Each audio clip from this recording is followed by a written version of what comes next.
Okay, good morning. Hello, everyone. Hello, good morning to all our listeners this morning. We're getting some more listeners, which is great. We are. It's nice to hear people coming on board, getting some interesting feedback. And I think a lot of that maybe has to do with because the rant last week. Possibly.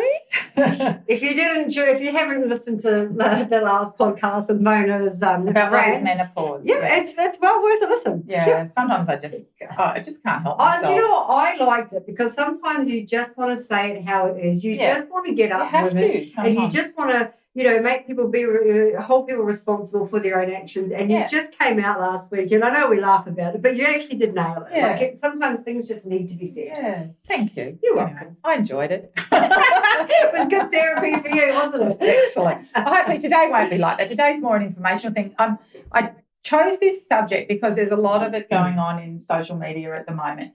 And like all things in social media world is when you look for your belief system, you will find it. So there's always going to be different points of view. So there's a lot of people advocating for this subject matter. And, personally, at the end, we'll have a bit of a chat. I like it, but it does have to, there are certain ways to do it well and there are ways to do it poorly. So you need to look at all those different things. So we're going to look at the history of it. We're going to look at how it works, and the subject matter we're talking about today is intermittent fasting. And it's really interesting that you bring it up because Craig's been doing intermittent fasting for the last 4 or 5 months, and he swears by it. Yeah, absolutely. The results that he's got from it have been great. He doesn't eat before 12.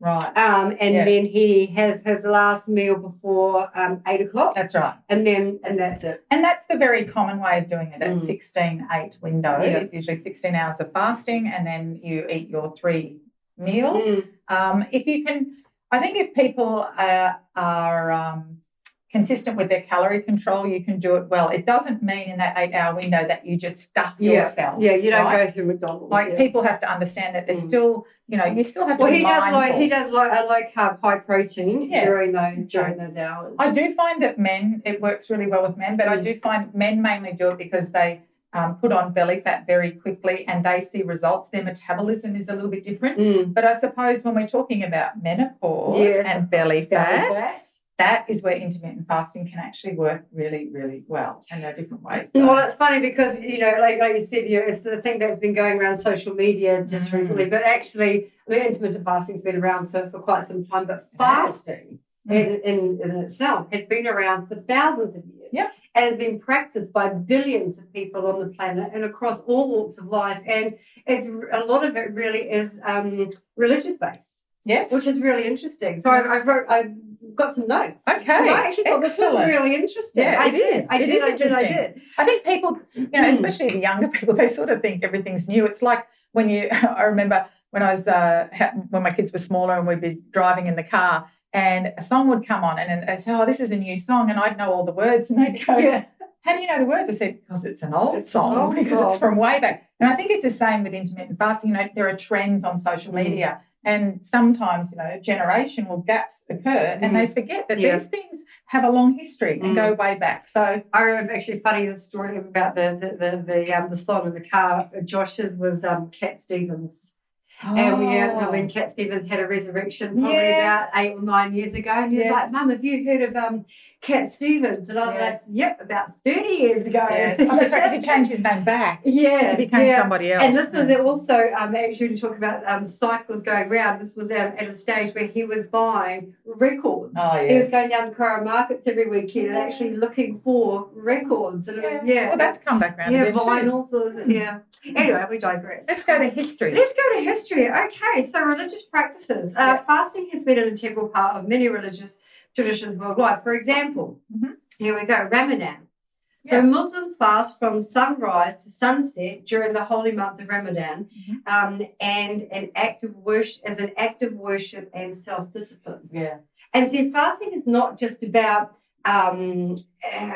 health benefits. There's a mental aspect as well. To be able to fast. If you tell me that I can't eat from sunrise to sunset, I'm going to require an awful lot of self-discipline to do that. So, it's fine for the first few hours, but then, you get hungry. I think to apply any change or and you want to see any progress and you need to do things differently, mindset is everything. Absolutely. And any trainer, any motivational speaker will tell you, even the greatest tennis player, Djokovic, for example. So, even what the adversity that he's had to endure to get to where he is because of health reasons too, it's all about mindset. Yeah, absolutely. The physical ability, most people can achieve that. Yeah. It's the mindset. I would that agree. gets you Mindset is harder than physical ability. Lent.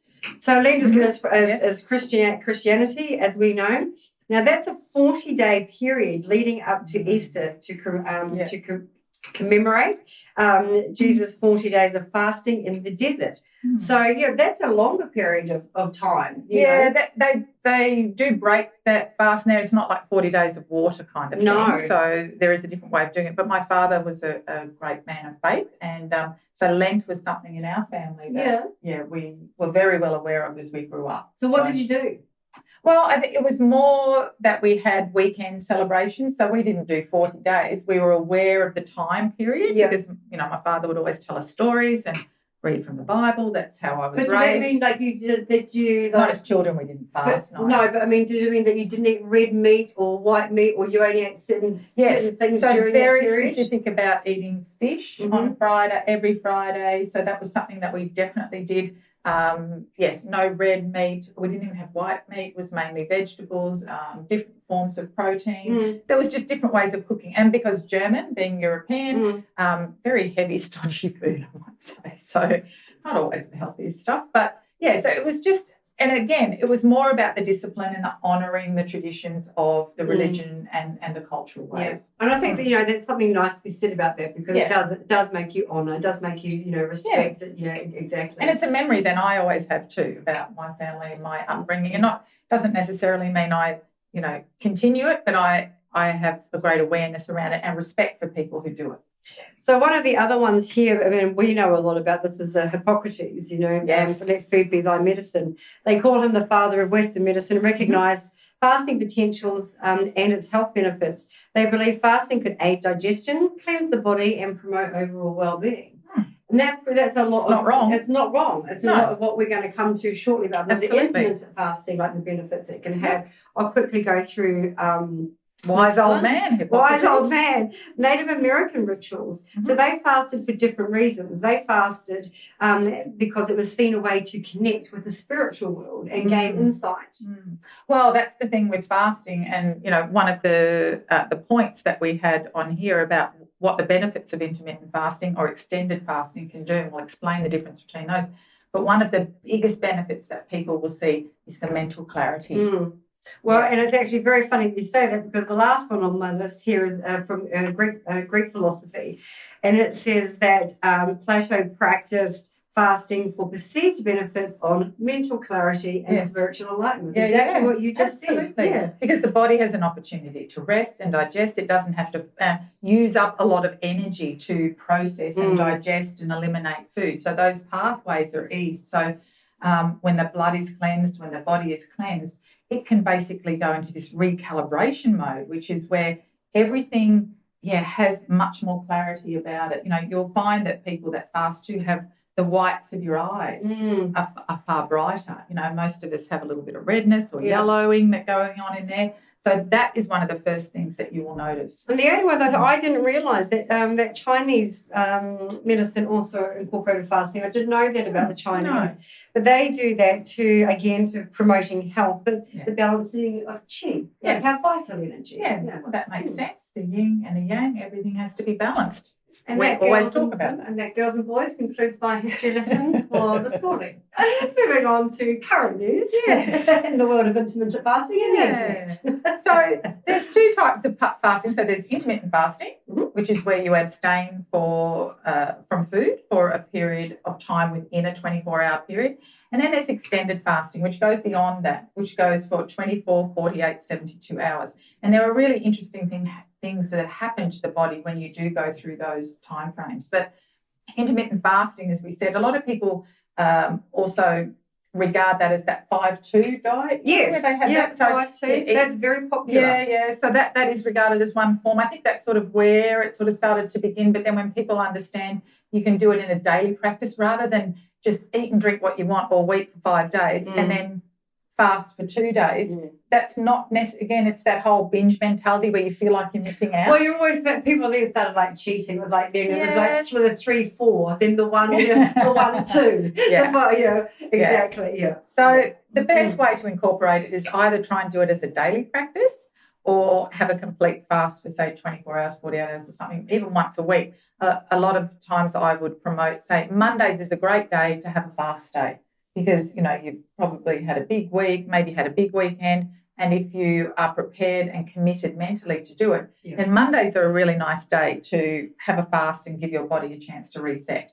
But other than that, incorporating it on a daily basis, the most popular one is the 16-8. As we said, a lot of people choose that 11 a.m. to 7 p.m. window or 12 p.m. to 8 p.m. window. That suits. Why is it that? Like, why is it like at that 11 or 12 o'clock window? What it is about, like not eating from, because remember breakfast is break the fast. Yes. So is that what we're doing, just like fasting the body longer? Well, exactly. But this is where there's two thoughts around intermittent fasting and how you do it. So there are those that believe you should intermittent fast and then it goes from, say, 8 a.m. to 4 p.m. and you eat, but you don't eat it at dinner time. The problem is most people struggle with the calorie restriction and not eating after 4 p.m., right? Because you're at work till 5 or 6 or whatever, and then you get home and you think, what's dinner time? And I'm not allowed to eat anything. Well, you get home and you normally have a routine, like it's cooking dinner, or you're going to the shop, then you're coming home, you're cooking dinner, then it's the dishes, then you sit down in front of the TV, type thing. So if you're not doing any of that, what do you do for 4 hours? Exactly. Well, be productive. Think about food. Read a book. Don't read a recipe book.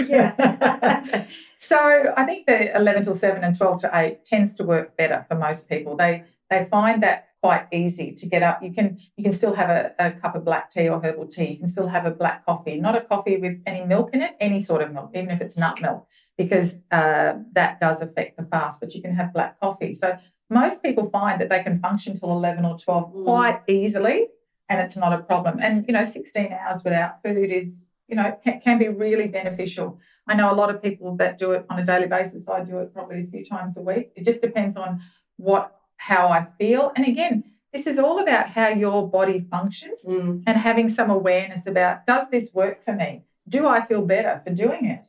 Is it having a positive effect or a negative effect? The other thing for people who get up and train. So again, 2 rules of thought: get up on an empty stomach. I have your lemon juice and water, which is something that I do in the morning, and then I go for an hour walk. Other people stop it. Something I like to encourage other people to do. Go for a walk. Good on you. I am a creature of habit. Anyway, good habits, hopefully. But then there are people who, say that if you're going to get up and do your exercise and go to the gym, you need some protein, you need some energy, an energy source to keep you going, where others will say, well, have that afterwards because your body is still firing, your metabolism is firing for a couple of hours after exercise. So have that protein or have that source of energy afterwards. So again, whatever, like we know on the internet, whatever information you're looking for, you will find. If you want to find fairies at the bottom of the garden, you will find fairies at the bottom of the garden. That's right. And if it, follows your belief system, you will find that. But, as a rule of thumb, I think intermittent fasting can be really, really beneficial. I agree. I think for menopausal women, it's definitely something to look at. You need to be careful, obviously, if you're on medications, because it can affect anything up to 20 hours won't affect medications, they say, is a general rule of thumb. But if you're going over that, you need to be under the supervision of someone because it will decrease the efficacy and the absorption of a medicine because most medication and stuff needs to be absorbed with food, right? Yeah, that's right. If you're not eating, it's not being absorbed. So if you have a health issue that you are taking medication for, you need to be aware of that. Okay. So, and the benefits of intermittent fasting, I think we wrote some of them down on our notes just so people have an idea of the positive effects. So the hormone regulation, because it improves your insulin sensitivity. So you're not going to get these massive spikes and dips in your energy level. So that's one of the number one things. So you're not going to binge eat. And you go, I'm starving, I'm looking for something. And most people wouldn't really have any idea that is one of the side effects, as in a positive side effect of intermittent fasting. Most people really just associate fasting with weight loss, not necessarily with. That's why most people do it. Well, it is why most people do it, but it does have so many other benefits. Like you said, we've got hormone regulation here, but just that just a healthier, clearer eyes, clearer skin, things like that. A lot of time we just don't recognise that, or we're so focused on just one thing, which is generally weight loss, that we forget to look, and at the overall benefits that we also see, and rather than just the needle on the scales. Exactly. So cardiovascular health, obviously it lower your blood pressure, cholesterol, inflammation, risk of heart disease. So that's a huge positive. And why does fasting do that? Like, what does it? Again, it's tied in with the insulin sensitivity because you're putting. So obviously cholesterol is driven by the foods. A lot of the foods that we eat can be genetic as well. But, your body's under pressure. When you're eating, your body exerts a lot of energy to digest it, and especially if you're eating the wrong thing, So we've got to make sure we're still eating a healthy diet, even if you are doing the intermittent fasting. So it can be hugely beneficial just to self-regulate the body and its organs and its efficiency and function. The next one you've got here is brain health. Now, I've heard this for many years about fasting, brain health, and how people with cancers or tumours and things like that have gone into long fasting, like the 40-day water fast or the juice fast, and the brain, because the brain has the ability to heal. And so people have found, in all different religions, different cultures, that fasting is something that has been able to, cure people of many, of many different ailments. But I mean, I'm talking that's like severe fasting, that's extreme. Extreme. But then we do get on to, it takes us through to, the next one, which is extended fasting, which is then, this is where we're talking about going, like I said, beyond 24 hours. And an interesting thing happens to our body, beyond 48 hours, so 2 days. Weekends are good. If you're going to do something like this, I would recommend doing it when you have some time off. You're probably going to cope the first day. Yeah. The second day, you're probably going to feel a bit crap because those cravings might be coming through. Your body's sort of adjusting to going, well, hang on, I'm looking for a source of energy. Why isn't it coming? So it's going to be sending out signals to you to eat anything salty, sugary, because it's looking for an energy source. So you're going to get these weird cravings. You might also feel the other end of the spectrum, which is really fatigue. You're going to feel really tired. I remember Mum did this recently. Yes, she did. And because she watched Chris Hemsworth on the Netflix show. And she was like, oh. And so she gave it a go. And she did 4 days. Yeah. And it wasn't till really the fourth day that she started to feel like the tremors and headed. Yeah. So she did it. I was really impressed. The longest I've done is 5 days. And I felt the longer I went, the better I felt. So I felt, day one, it was a mind mess. Like it's all about going, because I don't think you realise how much time you spend thinking about food. Oh, I do. Shopping for food. No, I do. Cooking food, cleaning up from food. So all of a sudden you have all this time on your hands and you're thinking, okay, so I think you need to, again, it's a mindset, and you need to be prepared for it. So you need to get organised before you do it. But when you continue on longer than, say, 48 hours, a thing that happens in our body is called autophagy. And autophagy is where our body starts, because you're not giving your body an energy source to burn, for its metabolic function, it turns on itself, but it turns on the fat cells. But isn't that ketosis? Yes, it is a form of ketosis, but it goes longer than that. Okay. So where ketosis, you can get into that state every day, but on an extended fast, it's another level. Okay. So it's sort of beyond ketosis is autophagy. And that's where really your body is super efficient at burning fat cells. And that is what people see the benefit of the most, especially if you are really overweight and you really need to reset. Again, if you've got any medical conditions, if you're diabetic and all that, which can be super helpful for type 2 diabetes and for cholesterol and cardiovascular health and all that sort of thing, because it's going to be making your organs so much more efficient at what they're doing, because it doesn't have to, you're not taking the attention away from your organs to digest food. So it has, all your organs have the ability then to do their job properly. Yeah. So autophagy is a really interesting, set. It's like our cleanup crew that your body then starts to look for all the things that shouldn't be there. There could be, so most people don't know that, we always have circulating cancer cells in our body, but our body is designed so well that on a daily basis, it goes out there. It's like a little Pac-Man. Yeah. It goes out there and gobbles them all up. Yeah, and it's chewing it up. Out. And that's that cleanup crew. Yeah. So in the state of autophagy, where we're 48 hours plus in a fast, that is just on steroids. Oh, wow. So your body is just going at it, hammer and toss, and go, oh, okay, we need to get out. So let's just go through this 48 hours. Am I allowed to drink? Right. So there are different types of fasts that you can do that will have a different effect. Obviously, water fasts are going to be, sort of the top notch, the top tier. And you do that because it keeps we have to stay hydrated. Hydrated, but obviously water makes you feel full as well. Yeah. So you're just replacing food with water, basically. Yes, basically. Okay, yeah. But it's also cleaning out at the same time. Yeah. That's what you'll notice too. Is probably a lot of old muck coming out. But is it just water? Or I know you're probably going to say, lemon water, of course. But should you drink that amount of lemon water over 48 hours? No, I wouldn't be putting lemon in everything. So you could put maybe sliced cucumber in your water and things like that, just to flavour it up a little bit. Okay. Yep. So there is that. So that's the water fast. Then you've got people who do a juice fast. Now, the only thing you've got to be careful about with a juice fast is, because you're juicing, especially people who are going to put a lot of fruit through, that you're getting concentrated sugar. Because remember, there's no fibre in that. I can tell you my juice story. So I brought a juicer, thought I was going to be fit and healthy, and I was determined to do this juice fast. Yeah. And I did. I thought this was great. I literally juiced for 5 days. Yeah. What did you juice? Well, fruit. Just fruit. Just fruit, because I didn't know what I know now. Right. Guess what I think that happened to me? I put on 5 kilos. Yeah. In 5 days, because all I was drinking was a lot of concentrated fruit juice. No one told me about the 5-2 with the vegetable versus fruit thing. But that was my first experience. I was devastated because I actually managed to get through it. Yeah. I thought I was being super healthy. Yeah. And they were great juices, by the way, but all I was doing was feeding the body. Yeah. So that's what people need to understand. So when you give your body the nutrients it needs to function on a daily basis, which is what we do when we eat, your body does it.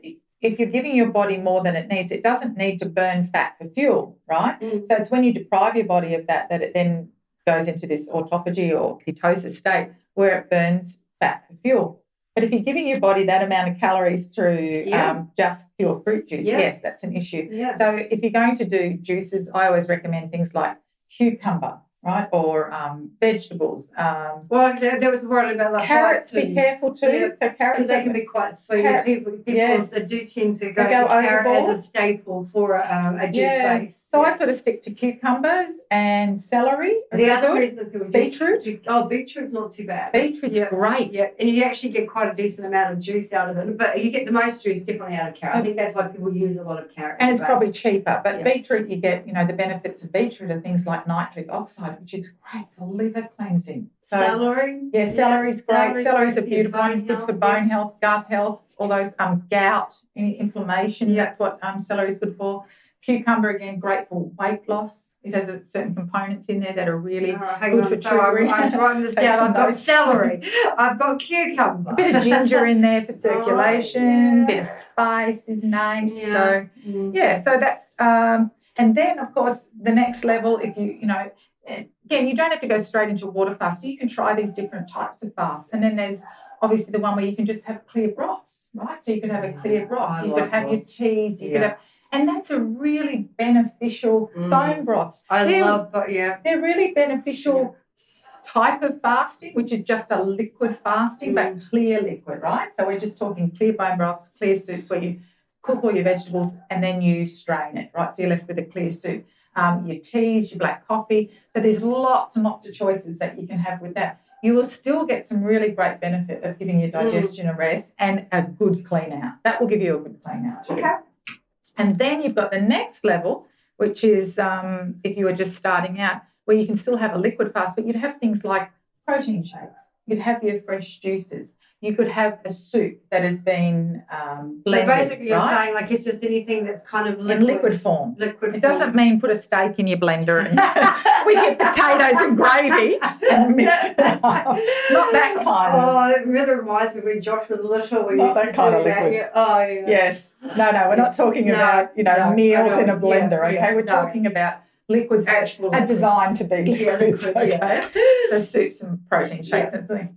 And that's a really nice place to start because some people, a fast can, especially a water fast or a juice fast can be quite overwhelming. So I would recommend people start, maybe do the 16-8, try that to begin with because that seems to be I think that's honestly, I think for a first timer, give it a go. Exactly. And as much as just do one day. Even if you think that you can do it, you'll be surprised how challenging it can be just to get through a second or a third day. And that's why by starting with your 16-8, it's a really good way to be able to help have that self-discipline that we were talking about because it's not too much of an ask. No. It's really not too much of an ask. And you can pat yourself on the back in that evening and go, I've done that. And what you will notice, though, when you do finish eating, say, at 7 p.m. I like 11 till 7 because it's a little bit earlier, finishing at 7 so you're not going to bed with a full stomach from your last meal. You will find, people will feel their hips again. You've got that nice flat stomach feeling and that's what most people tend to do it for. So that and, especially if you've got any other health issues, it can be really beneficial. So I would recommend that. Intermittent fasting for me gets a thumbs up. Well, I think that, considering the amount of women that ask us about, weight loss or the stubborn belly fat that you have when you're going through that menopausal weight gain is the hardest to lose. And I think that's probably could be why we're seeing a lot of this information coming through about intermittent fasting because menopause is, on the radar more than it has ever been. And women just goes to show like how much women are looking for an answer because they keep being, as we've said before in previous podcasts, we quite often go back to the things that we've always done that we did in our 20s and 30s, like the Atkins diet or this diet or whatever. And then, we find ourselves in our 50s and we go, oh, I know what to do. I know how to lose weight. And then you apply the same principles that you were doing, 20 years ago and your body just doesn't respond the same. Exactly. So you have to change it up. Intermittent fasting is certainly really, the internet really wasn't around when we were in our 20s. That is true. So that's why we, pass, was it pieces of paper with the Atkins and the soup diet and all those sort of things. The other thing, like for menopause women that I would like to add in there, not just the belly, but for those that are feeling a bit puffy. So this is where the cardiovascular benefits come in because that puffiness is just, retention.